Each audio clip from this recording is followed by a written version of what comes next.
Have you ever wondered how close you are to your final breath? What if your body is already whispering the signs, but you're too distracted to listen?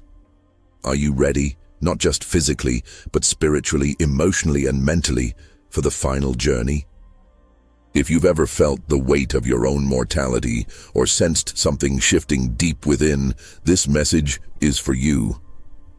Before we begin, take a moment to subscribe. This channel is about more than just self-improvement. It's about awakening the deepest truths within you. Together, we seek wisdom from Stoic philosophy, ancient teachings, and modern understanding to live fully and die prepared. In Stoic thought, death isn't a tragedy, it's the most natural part of life. Not a thing to fear, but a reminder to live rightly. The ancient Stoics taught us memento mori, remember you must die, not to frighten us, but to sharpen our awareness, so we stop wasting time. Here are 5 signs your death may be drawing near. They are not curses, they are not punishments, they are sacred reminders. Each one is an opportunity to reflect, realign, and ready your soul. Sign number 1, sleep becomes unfamiliar. Have your sleep patterns changed lately?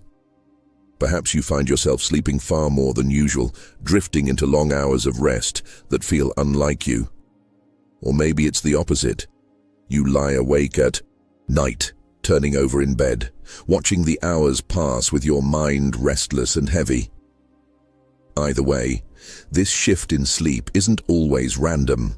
In fact, it may be one of the first subtle whispers from the soul that something deeper is stirring.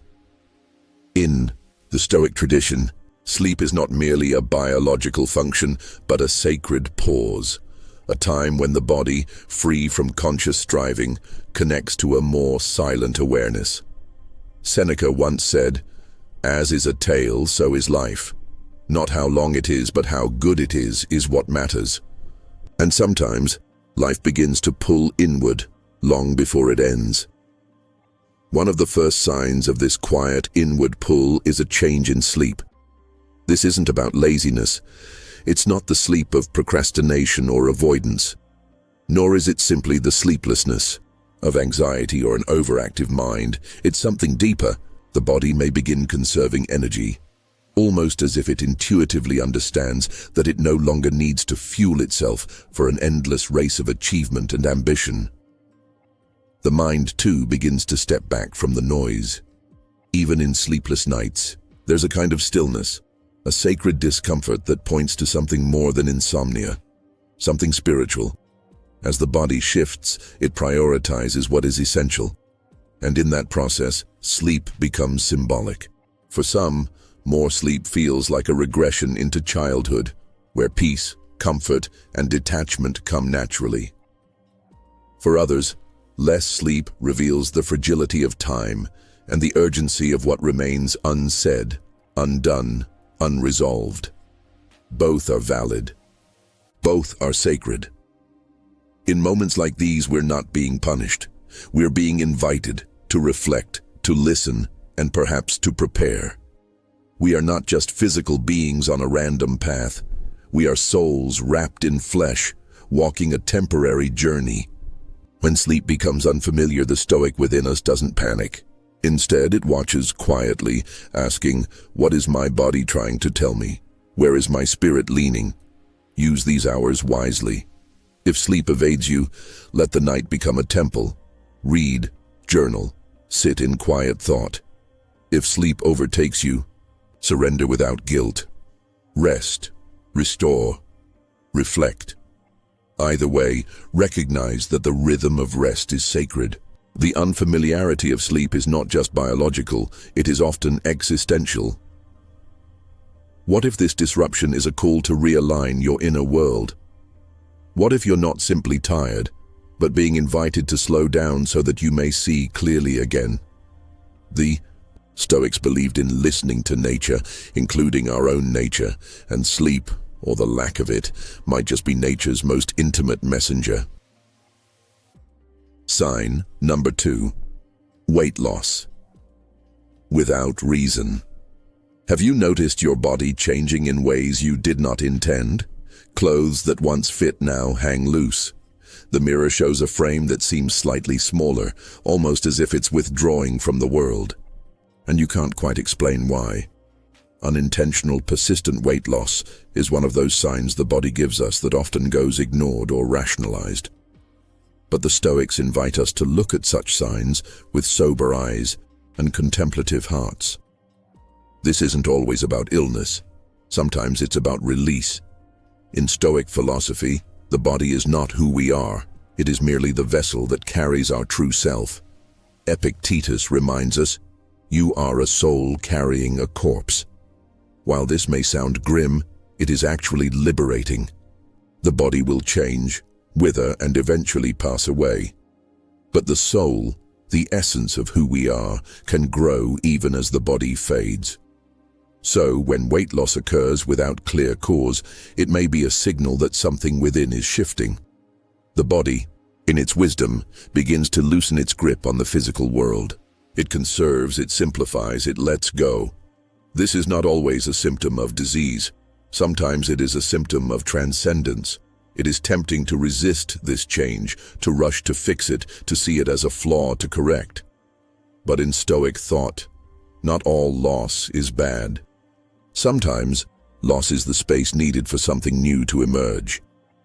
If your physical self is diminishing, perhaps your inner self is asking to rise. This is not the time for panic, but for preparation. Ask yourself, what am I holding on to that I no longer need? What regrets remain unresolved? What truths have I been avoiding? This physical shedding may be calling you to a spiritual strengthening. As the body loosens, let the soul take up more space. This may be a time to simplify your attachments. Let go of the identity that clings to appearance. Let go of fear. Reflect on what it means to exist beyond the physical. Let your diminishing body become a teacher, not of weakness but of clarity. What remains when the outer form fades? That is the question the Stoics urge us to ask, and so, do not see weight loss as merely a medical issue. See it also as a metaphor, a reminder that we are not our bodies. We are what lives within. As the physical falls away, may your character rise. May your wisdom grow. May your soul, once hidden beneath the flesh, begin to shine more clearly. Sign number 3, emotional withdrawal. You may notice that the world no longer moves you the way it once did. The passions that once lit up your life, ambitions, friendships, pleasures, seem distant now. There is a quieting within, as if your heart has grown tired of reaching outward. And this, too, is a sign. Emotional withdrawal is often misunderstood. It is quickly labeled as depression, apathy, or detachment.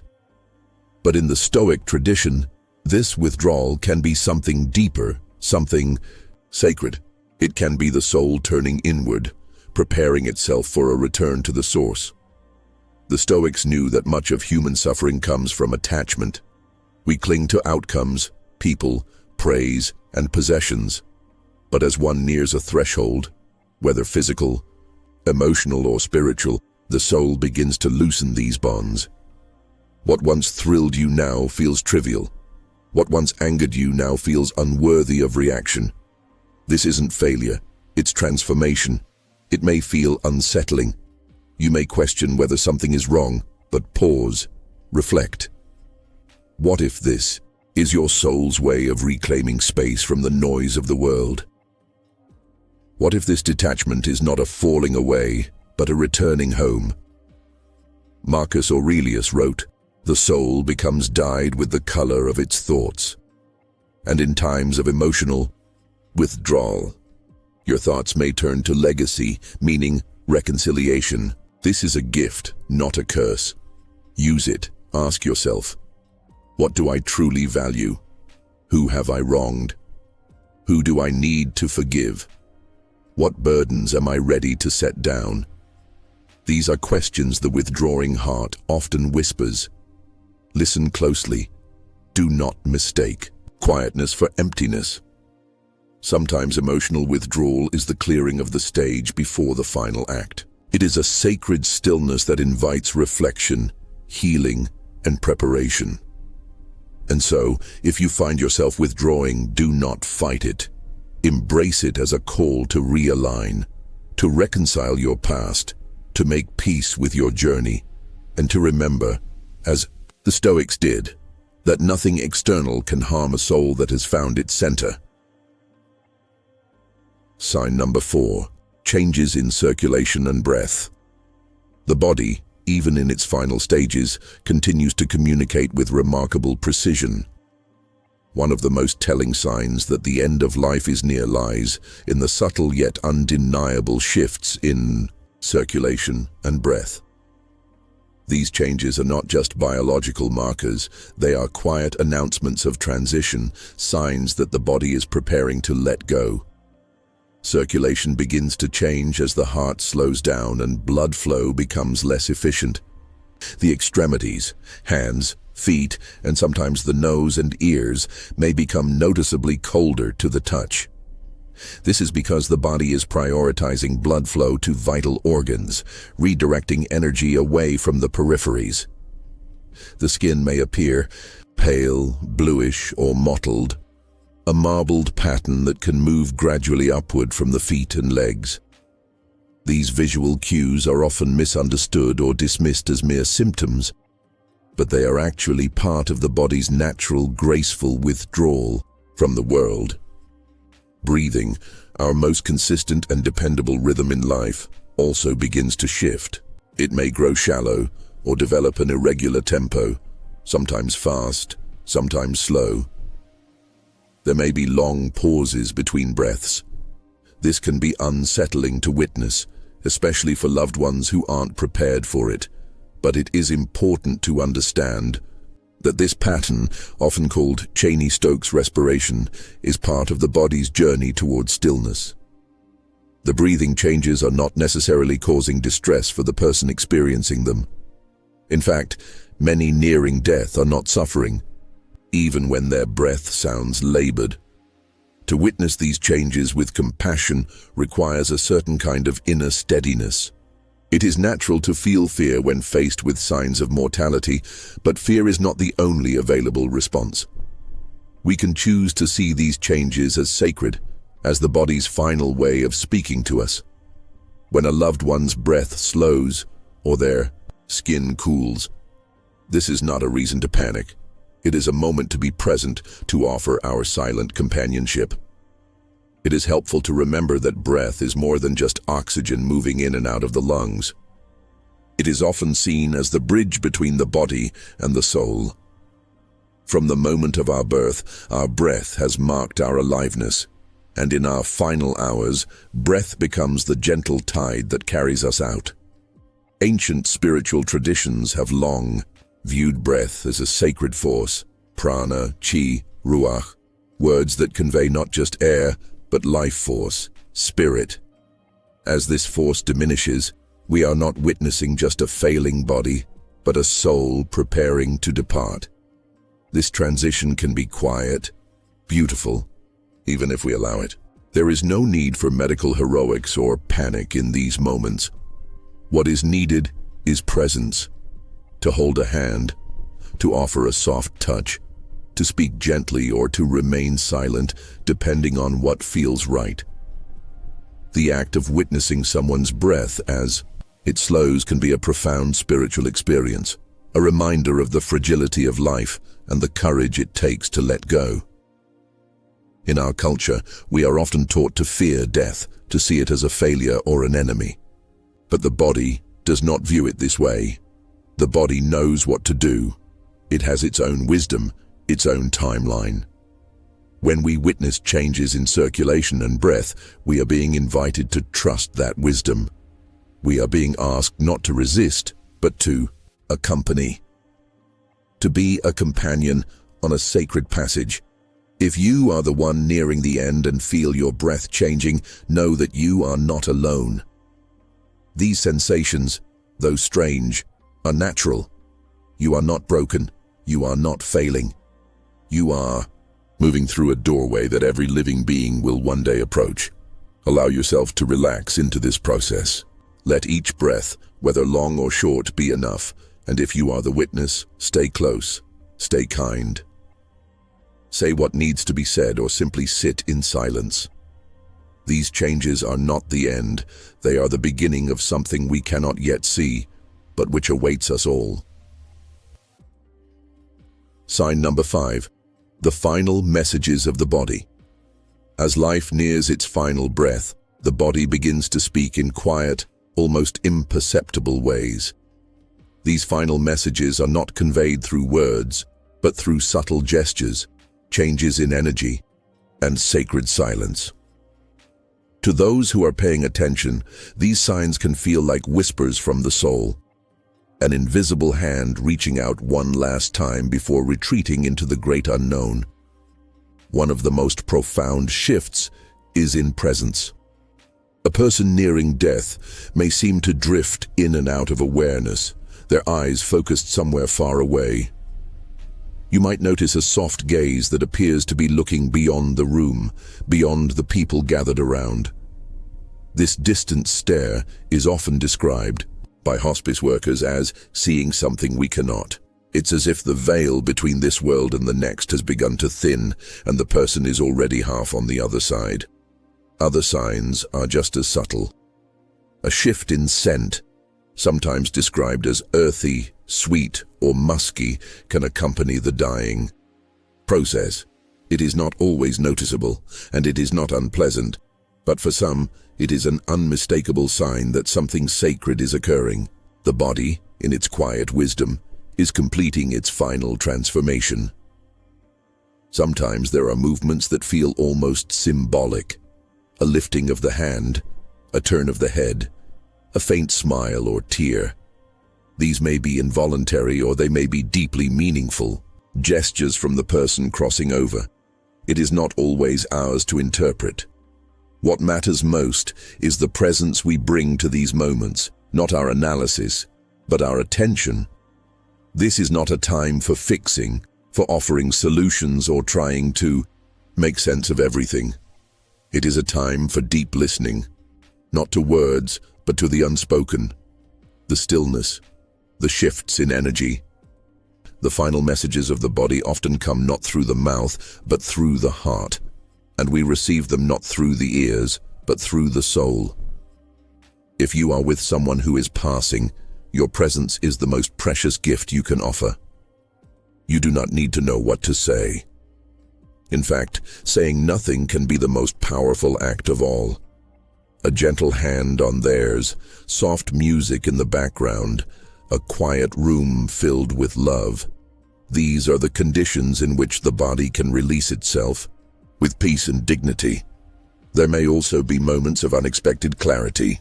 Some people become lucid shortly before they pass, even after days or weeks of deep sleep or confusion.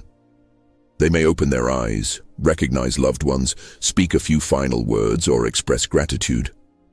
These are not medical anomalies. They are part of the mystery of dying. They are the soul's way of saying goodbye, and then, gradually or suddenly, the messages stop. The body becomes still. The breath ceases. A great silence fills the space. But this silence is not empty. It is full of meaning. It is the completion of a journey, the final punctuation at the end of a long and mysterious sentence.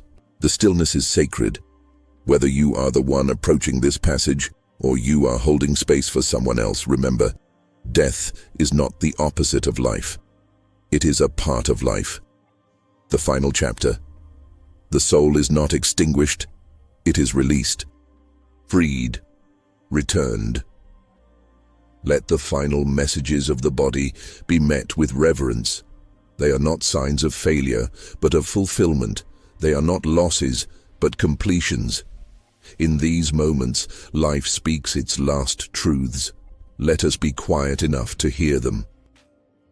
The Stoics didn't fear death. They trained for it, not with despair, but with dignity. Each of these signs is not a warning, but an invitation.